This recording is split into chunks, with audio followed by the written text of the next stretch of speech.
오늘 3부 예배 나오신 여러분들 축복합니다. 여름 내내 건강하시길 바라고, 우리가 이 무더운 여름에 예수님을 온전히 바라볼 수만 있다면 이 더운 여름도 건강하게 넘어가게 될 줄로 믿습니다. 우리 옆에 있는 분에게 예수님을 바라봅시다. 인사하겠습니다. 예수님을 바라보십시다. 예수님 바라보시기 바랍니다.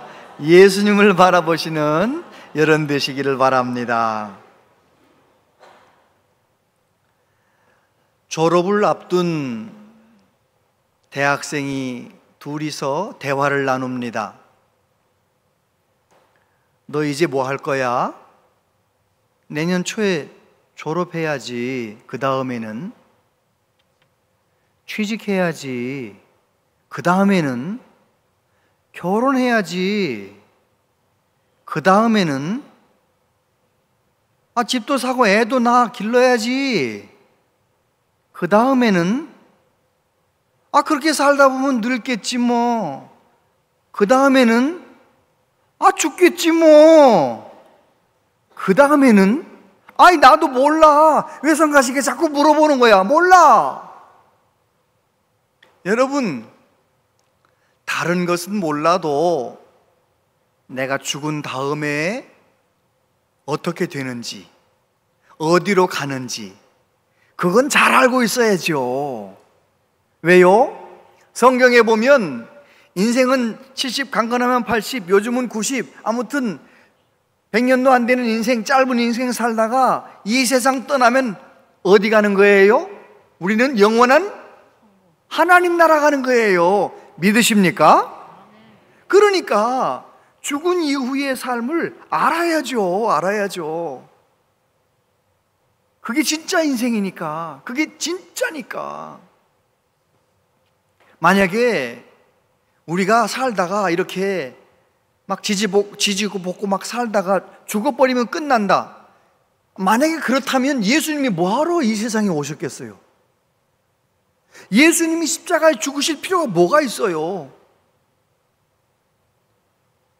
이 세상 살다가 사람은 짐승처럼 죽으면 끝나는 게 아니고, 사람은 하나님의 형상을 따라 지음받은 사람은 영원히 살도록 지음받았어요. 그래서 우리의 인생 끝나고 나면 천국 가는 거예요. 저는 우리 원양지혈교회 모든 가족들이 예수님 잘 믿고 이 험한 세상 잘 이기며 사시다가, 믿음으로 사시다가 나중에 하나님이 부르시거들랑 할렐루야 하고 편안히 주무시듯 다 천국 가시기 바랍니다. 그리고 다 천국 가서 함께 만나서, 어느 교회 원양제일교회 출신입니다 해가지고 다 함께 천국에서 함께 다 만나서 또 거기서도 주님을 찬양하고 그렇게 살았으면 얼마나 좋겠어요. 성경은 우리의 죄와 죽음의 문제에 대해서 하나님이 어떤 해결책을 가지고 계신지 분명하게 가르쳐 주는 거예요. 우리가 죄를 짓고 우리가 타락하고 우리가 영원히 멸망하게 되었는데, 하나님께서는 예수 그리스도의 십자가로 인류의 모든 죄와 죽음의 문제를 해결하셨어요. 믿으십니까? 그럼요. 이스라엘 백성들이 애굽에서 해방되어 나올 때 유월절을 경험했잖아요. 첫 번째 유월절. 그들은 애굽에서 해방되어서 나왔는데 뭐 때문에 나왔느냐? 하나님이 말씀하신 대로 유월절에 어린 양의 피를 자기 집 인망과 설주에 발랐어요. 그날 밤에 죽음의 천사가 애굽 전 땅을 지나가는데 애굽의 모든 사람들, 왕부터 모든 국민들 다 초태생이 죽는 거예요. 장남 죽지요, 황소도 큰 문전한 초태생 죽지요. 다 죽어요. 개도 고양이도 다 죽어요. 닭도 다 죽어요. 다 죽어. 그래서 그날 밤에 곡소리가 나는 거예요. 그런데 이스라엘 백성들은 살아요. 이스라엘 백성들이 착해서가 아니고 어린 양의 피를 발랐기 때문에. 그래서 죽음의 천사가 그 어린 양의 피를 바른 집은 넘어갔다는 거예요. 여러분, 저와 여러분도 마찬가지입니다. 저와 여러분이 착해서 구원받았나요? 여러분, 교회 다니는 사람이 착해요? 교회 안 다니는 사람이 착해요? 사람 따라 달라요. 어떤 사람은 교회는 다니는데 지독한 이기주의자가 있고요, 아주 그냥 정말 너무너무 수준이 떨어지는 사람도 있고요, 어떤 사람 교회도 안 다니고 절 다니는데 왜 그렇게 돈도 잘 쓰고 그냥 기마이도 쓰고. 여러분, 저와 여러분이 구원받는 것은 착해서가 아니에요. 좋은 일 많이 해서도 아니에요. 예수님 나의 구주로 믿어. 그래서 구원받은 거예요. 할렐루야. 요한복음 11장 25절 26절 같이 읽어보세요. 시작. 예수께서 이르시되 나는 부활이요 생명이니 나를 믿는 자는 죽어도 살겠고 무릇 살아서 나를 믿는 자는 영원히 죽지 아니하리니 이것을 내가 믿느냐. 믿으십니까? 예수님은 부활이요 생명이신 것을 우리에게 보여주셨어요. 그리고 말씀하시죠. 나를 믿는 자는 죽어도 살겠고 살아서 나를 믿는 자는 영원히 죽지 아니하리라. 우리가 살다가 죽어도 다시 영광스러운 몸으로 부활할 거예요. 만약에 우리가 살아있을 때 예수님이 오시면 우리는 죽음을 보지 않고 영광스러운 몸으로 변화되어 주님과 함께 영원히 살게 될 줄로 믿습니다. 우리는 말씀대로 믿는 것이지요. 그래요. 예수님의 십자가, 그 능력, 보혈의 능력. 사도 바울은 30대 초반에 다마스커스로 가다가 예수님을 만났어요. 부활하신 예수님을 만났어요. 그리고 66세, 67세 그때쯤 순교를 당했는데 그는 예수님 온전히 바라보며 살았어요. 20년 정도를 전도여행을 다니는 거예요. 선교사로 사는 거예요. 그런데 가장 오랫동안 머물렀던 도시가 어디냐? 에베소예요. 에베소 두란노 소원에서 오랫동안 머물면서 복음을 전하는데 그 에베소 교회를 떠나서 나중에 로마 감옥에서 편지를 쓰는 거예요. 에베소 교회 성도들에게 뭐라고 얘기합니까? 우리는 신령한 복을 받은 사람들이다. 예수님 믿는 우리는 신령한 복을 받았다. 그 신령한 복이 무엇이냐? 성부 하나님께서 우리를 창세 전부터 하나님의 자녀로 택해 주셨다, 예정해 주셨다. 뿐만 아니라 우리는 예수 그리스도의 보혈로 죄사함, 구속을 받았다, 구원받았다. 성령님께서 인쳐주시고 성령님께서 보증해 주시는 성부, 성자, 성령님의 놀라운 신령한 복을 받았다. 그런 이야기를 하면서 우리는, 그런 복을 받은 우리는 예수님 안에서 한 가족이 되었고 한 지체가 되었다. 이제 그런 이야기를 합니다. 그 말씀 속에서 오늘 예수님의 십자가, 예수님 안에서 저와 여러분들이 구원받았고 하나가 되었고 예수님 안에서 우리는 성장한다는 말씀을 함께 나누고 싶습니다. 첫 번째, 바울은 십자가만 자랑했습니다. 갈라디아서 6장 14절 같이 한번 읽어보세요. 시작. 그러나 내게는 우리 주 예수 그리스도의 십자가 외에 결코 자랑할 것이 없으니 그리스도로 말미암아 세상이 나를 대하여 십자가에 못 박히고 내가 또한 세상을 대하여 그러하니라. 아멘. 사도 바울 당시의 십자가는 자랑거리가 아니고 부끄러운 거예요. 왜요? 최고 악한 사람을 사형시키는 사형틀이잖아요. 그런데 왜 바울 사도는 나는 십자가만을 자랑한다. 예수 그리스도의 십자가, 그 예수 그리스도의 십자가로 인해서 죄사함 받는 길이 열렸고 놀라운 은혜가 있고 십자가의 능력으로 놀라운 기적이 일어났어요. 예수님의 이름으로. 그래서 바울 사도는 어디 가든지 다른 거 이야기하지 않아요. 예수 그리스도를 이야기하는 거예요. 십자가를 자랑하고 부활을 자랑하는 거예요. 성령 충만한 사람은 누구든지 십자가만 자랑하는 거죠. 베드로가 성령 충만 받고 첫 번째 설교에서 이렇게 말하잖아요.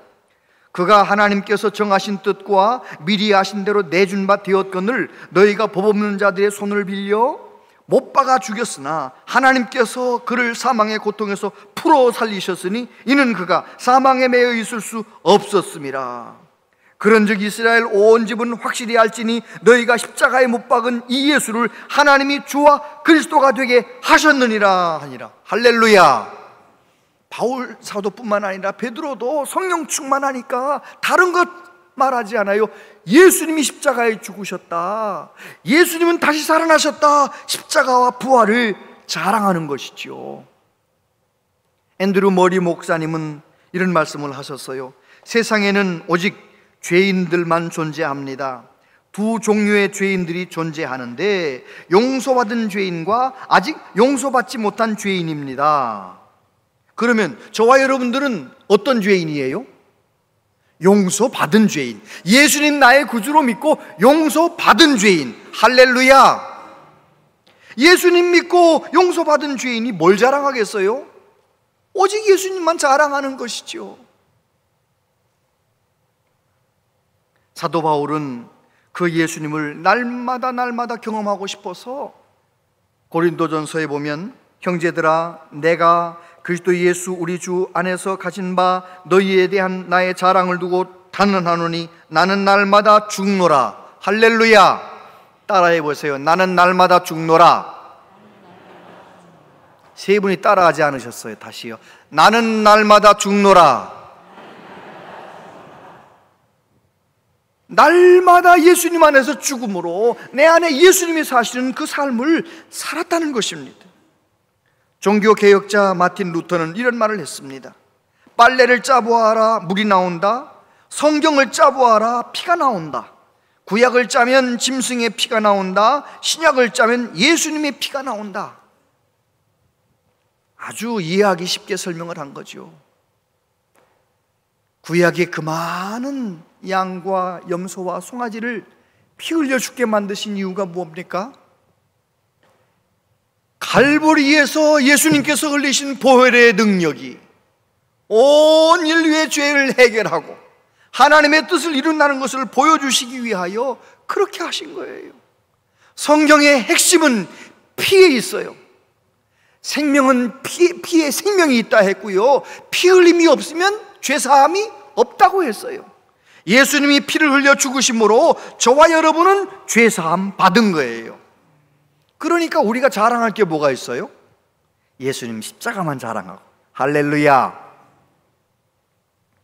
예수님의 십자가를 깊이 깨닫고 경험한 사람은요, 세월이 가면 갈수록 겸손해집니다.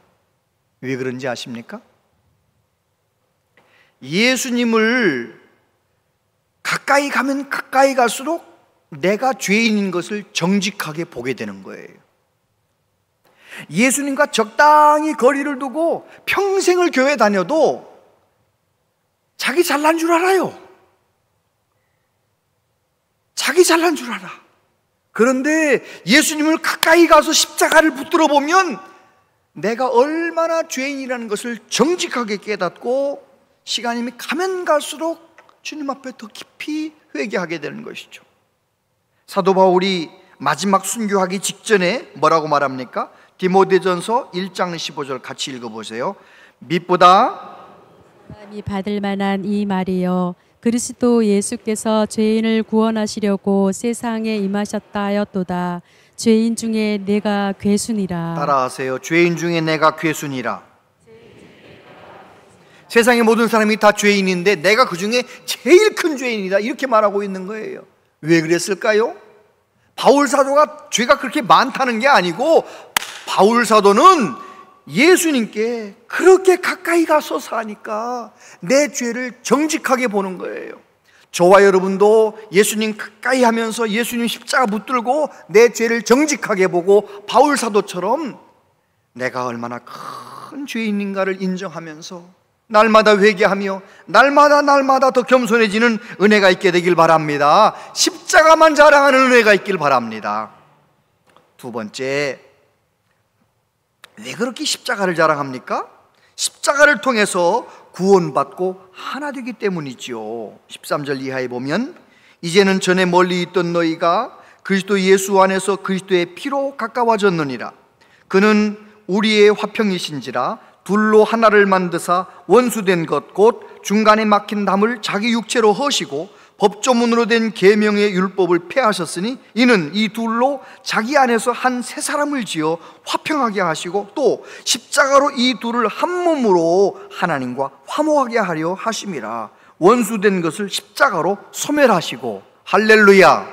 저를 보세요.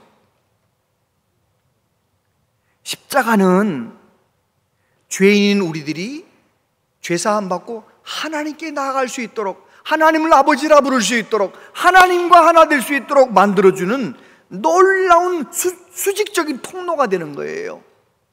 뿐만 아니라 십자가는 내가 그 놀라운 은혜를 받고 그 용서를 받은 것을 깨닫고 옆에 있는 사람과도 잘 지내는 거예요. 옆에 있는 사람과도 잘 지내면서 화목을 이루는 거예요.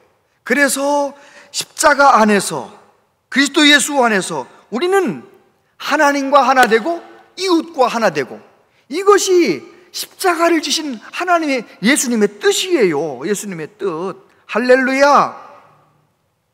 이스라엘 백성들이 애굽에서 종노릇할 때, 노예로 살 때, 잠들 때도 노예, 아침에 잘 잤다 일어나는데 내가 뭐예요? 노예 신분이에요. 도망칠 수도 없어요. 그런데 이 노예의 신분에서 벗어나는 방법이 딱 하나 있어요. 그게 뭐예요? 죽으면 돼. 죽어버리면 더 이상 노예가 아닌 거예요. 그런데 우리 하나님께서는 또 다른 방법을 열어주셨어요. 어린 양의 피를 발라서 이스라엘 백성들을 애굽에서 해방시켰어요. 뿐만 아니라 그들을 홍해가 갈라지게 만들고 홍해를 마른 땅으로 건너가게 만드시는 거예요. 이것을 오늘 저와 여러분에게 그대로 적용하면 무엇입니까? 저와 여러분은 태어나면서부터 뭐예요? 태어나면서부터, 내 선택과 상관없이 우리는 태어나면서부터 죄인이에요.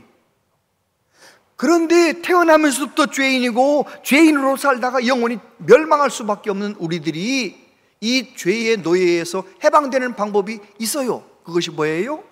예수님의 보혈. 예수님 믿으면 죄사함 받는 거예요.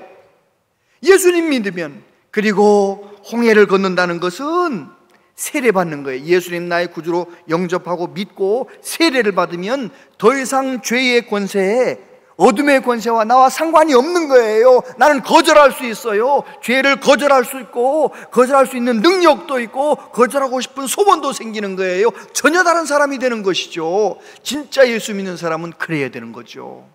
사도 바울이 뭐라고 말합니까? 고린도후서 5장 17절 18절 같이 읽어봐요.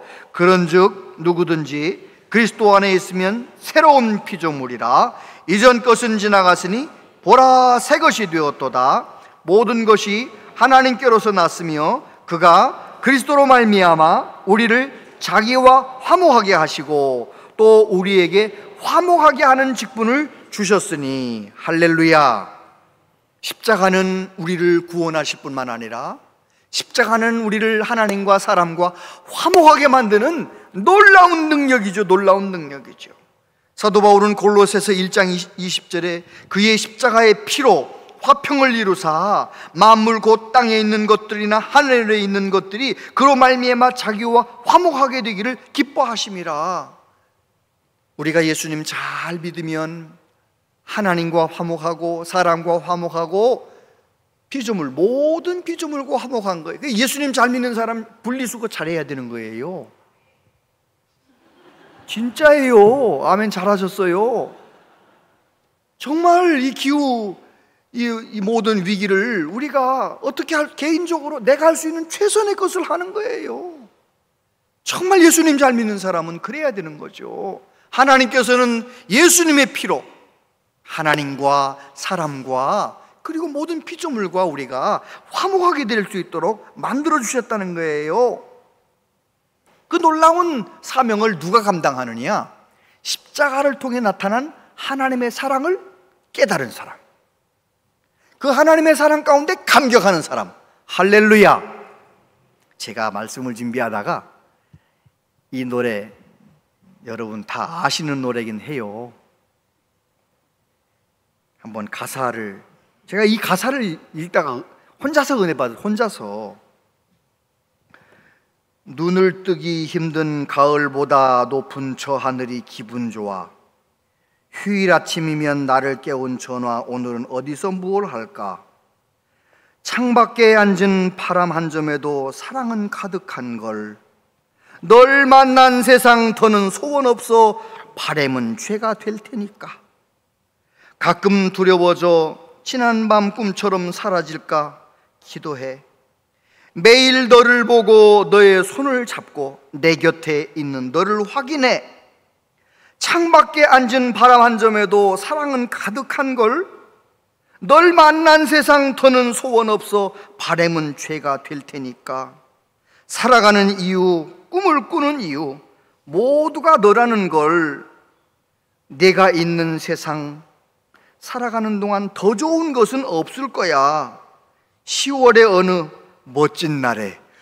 참, 제가 이 가사를 읽으면서요, 참 바리톤 가수 김동규 씨가 부르는 노래를 가사를 읽으면서 저 혼자서 제 뭐라고 은혜 받았느냐, 이 너라는 거기에다가 누구를 바꿔 넣느냐, 예수님을 딱 갖다 놓고, 예수님 만나고 보니 말이죠, 창밖에 바람 한 점에도 사랑이 가득해. 정말 예수님 만나서 은혜 받으면은요, 하나님의 사랑을 깨달으면 모든 게 다 아름다워요. 여러분, 젊었을 때 연인들 연애할 때는요, 아무튼 애기들도 다 예쁘다고, 자기 조카는 예쁘다고 안 하면서 애인 앞에서는 예쁘다고 막 이러고 말이죠. 다 그러지 않았어요, 그죠? 남녀 간의 연인 사랑만 해도 세상이 달라 보이고 다 그런 거 아니에요? 그런데 예수님 십자가에 나타난 하나님의 사랑을 깨달으면 저와 여러분들이 전혀 다른 삶의 내용으로 사는 거죠. 제가 생각해 봤어요. 그 가사를 보면서 이 노래를, 널 만난 세상 더 좋은 건 없을까, 이 노래를, 이 가사를 내가 사랑하는 사람한테 부르는 게 좋아요? 사랑하는 사람이 나를 그윽히 바라보면서 불러주는 게 좋아요? 물론 둘 다 좋지만 뭐가 더 좋을 것 같아요?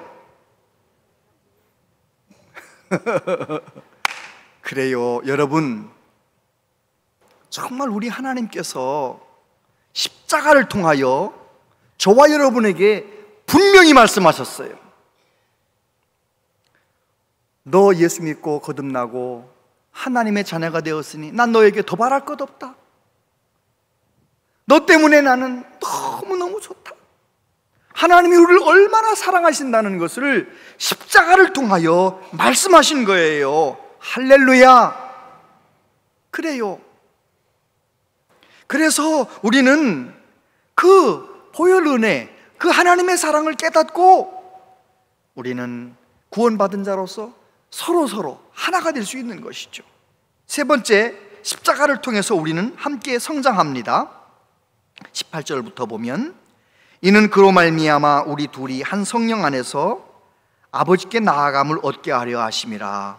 그러므로 이제부터 너희는 외인도 아니요 나그네도 아니요 오직 성도들과 동일한 시민이요 하나님의 권속이라. 너희는 사도들과 선지자들의 터 위에 세우심을 입은 자라. 그리스도 예수께서 친히 모퉁이 돌이 되셨느니라. 그의 안에서 건물마다 서로 연결하여 주 안에서 성전이 되어가고, 너희도 성령 안에서 하나님이 거하실 처소가 되기 위하여 그리스도 예수 안에서 함께 지어져 가느니라. 할렐루야. 따라해 보세요. 함께 지어져 가느니라. 함께 지어져 가느니라. 그리스도 예수 안에서, 성령 안에서 함께 지어져 가고 함께 하나님께 나아가는 자가 되었다는 거예요. 누가? 십자가 붙들고 있는 저와 여러분들이 그런 존재가 되었다는 것입니다. 십자가 붙들고 살면 우리는 서로 성장하도록 도와주는 사람이 되는 것입니다. 지어져 간다는 말이 무슨 말입니까? 예수님이 머릿돌이 되시고 우리는 함께 지어져 간대요. 예수님이 머릿돌이 되시고 함께 지어져 간대요. 지금 저와 여러분은 공사 중이래요? 완공됐대요? 공사 중. 공사 중이라는 것은 나 때문에 다른 사람이 불편할 때가 있어요, 없어요? 많아요. 아직 내가 공사 중이기 때문에 저 사람이 불편한 게 많아요. 여러분, 십자가 붙들고 있는 사람은 내가 아직도 공사 중이라는 것을 인정하고 지어져 가는 존재라는 것을 인정하고 함께 지어져 가기 위하여 참아줘야 돼요. 저 사람도 참아주고. 여러분, 아내 되신 여러분만 남편을 참는 게 아니에요. 남편도 아내를 참고 사는 거예요. 엄마 여러분만 딸 참고 아들 참고 그게 아니에요. 나중에 물어보세요. 자녀들한테 너도 엄마를 좀 참냐? 당연히 참죠. 자녀들도 엄마를 참는 거예요. 아빠를 참는 거예요. 서로 참아주면서 하는 것이죠. 할렐루야. 왜 그런 거예요? 가족이니까. 버릴 수 없잖아요. 가족이니까 참고 또 견디고 기다리며 참아주면서 하는 거예요. 여러분, 십자가 붙들고 있는 저와 여러분들은 그렇게 살아가는 거예요. 왜요? 한 가족이 되었으니까. 이제는 우리 온양제일교회 한 가족이 되었으니까. 때때로 나하고 의견이 달라도 함께 참아주며 기다려주며 그렇게 성령 안에서 함께 하나님께 나아가고 그리고 예수 그리스도 안에서 함께 지어져가는 존재가 되었다는 거예요. 할렐루야. 예수님께서 마지막 설교에서 뭐라고 말씀하시나요? 요한복음 13장 34절 35절 시작. 새 계명을 내게 주노니 서로 사랑하라. 내가 너희를 사랑한 것 같이 너희도 서로 사랑하라. 너희가 서로 사랑하면 이로써 모든 사람이 너희가 내 제자인 줄 알리라.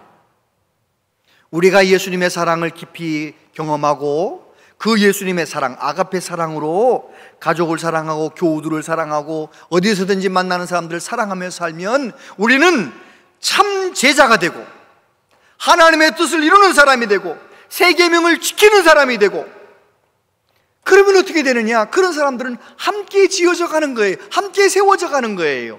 할렐루야. 혹시 여러분 중에 저 때문에 불편한 분도 있으면 제가 아직 공사 중이라 그러니까 기다려주세요. 더 기도해 주세요. 서로 기다려주면서 서로 기도하면서 함께 지어져 가는 은혜가 있게 되기를 바랍니다. 십자가 붙들고 있는 사람은 부부간에 한바탕 싸웠어도 십자가 붙들고 있는 사람은 뭐라고 말합니까? 미안해, 내가 잘못했어. 그 말을 기꺼이 하는 거예요. 내가 인격적으로 성숙해서가 아니, 십자가 붙들고 있기 때문에. 그리스도 예수 안에서 내가 먼저 자존심 내려놓고 미안하다고 말할 줄 아는 사람 되시기를 바랍니다. 그럴 수만 있으면, 그렇게 내가 미안하다는 말, 내가 먼저 예수님 닮아서 낮아질 수만 있으면 그 가정에 천국이 이루어지는 것이죠. 십자가의 은혜를 붙들고 사는 사람, 어디서든지 멋지게 사는 거예요. 지난 6월 16일 날 제가 첫 번째 뉴스부터 들었어요. 어느 분이 아산병원 근처에서 자전거를 타고 가다가 우회전하는 트럭 못 보고 치여서 죽었다. 60대 중반 남자인데, 아유, 제가 안 됐다. 아유, 어떡하면 좋나. 그랬는데 또 나오는 뉴스가 또 나오는, 그 사람은 다른 사람이 아니고 아산병원에 혈관 외과 수술, 혈관 터졌을 때 수술하는 권위자다. 어휴, 막 뉴스에 나오는 거예요. 그런데 또 뉴스에 나와요. 이 사람은, 이 의사는 일부러 병원에서 10분 정도 가까운 거리에서 머물면서 응급전화가 오면 언제든지 가서 수술하는, 수술 도맡아 하는 너무너무 귀한 의사다. 막 이러는 거예요. 그쯤 돼서 제가 생각을 하는, 이분은 예수님 믿는 사람 같다. 그래가지고 인터넷을 막 뒤지는 거예요. 주석중 막 찾는 거예요. 뭘 발견하고 싶어서? 어느 교회 집사님인가 보고 싶어가지고. 아유, 찾기 어렵더라고요. 그런데 하루인가 이틀인가 지나는데 장례식 끝나고 나니까 드디어 나왔어요. 서울 주님의 교회 집사님이신데 그 의사 선생님 벽에는 내가 할 수 있는 것은 아무것도 없습니다. 치료할 때, 수술할 때 모든 것은 하나님 손에 맡깁니다. 이렇게 글씨 써놓고 그렇게 열심을 다해서 사람 살리는데 최선을 다하는 의사 선생님, 그 아들이 아버지 이제 돌아가신 다음에 병원 정리하다가 아버지 유품을 정리하다가 대성통곡을 하는 거예요. 뭐 때문에 울었느냐? 책상 밑에 라면 스프가 이만큼 있더래요. 그냥 생각나는 거 아니에요. 아들은 우리 아빠가 응급수술하고 또 수술하고 또 수술하다가 식사할 겨를도 없어서 라면 갖다가 생라면 부숴 먹으면서 스프는 여기다 모아놓으셨구나. 내가 희생하고 내가 고생하고 그래도 다른 사람 살리기 위하여 그렇게 사랑의 의지를 실천했던 그 집사님, 제가 그 사진을 보면서 얼마나 귀한지. 여러분, 정말 십자가 붙들고 사는 사람은 어디서나 그렇게 살아가는 거예요. 어디서나 예수님 때문에 하나님과 하나가 되고, 어디서나 예수님 때문에 서로 화목하고, 예수님 때문에 사랑을 실천하며 살아가는 멋진 그리스도인으로 살아가게 될 줄로 믿습니다. 더운 여름, 무더운 여름이지만 저와 여러분들이 십자가 붙들고 때때로 참으면서, 때때로 예수님 생각하며 감사하면서 이 더운 여름 행복하게 승리하시고 또 성장하는 은혜가 있길 바랍니다. 기도하겠습니다. 아버지 하나님,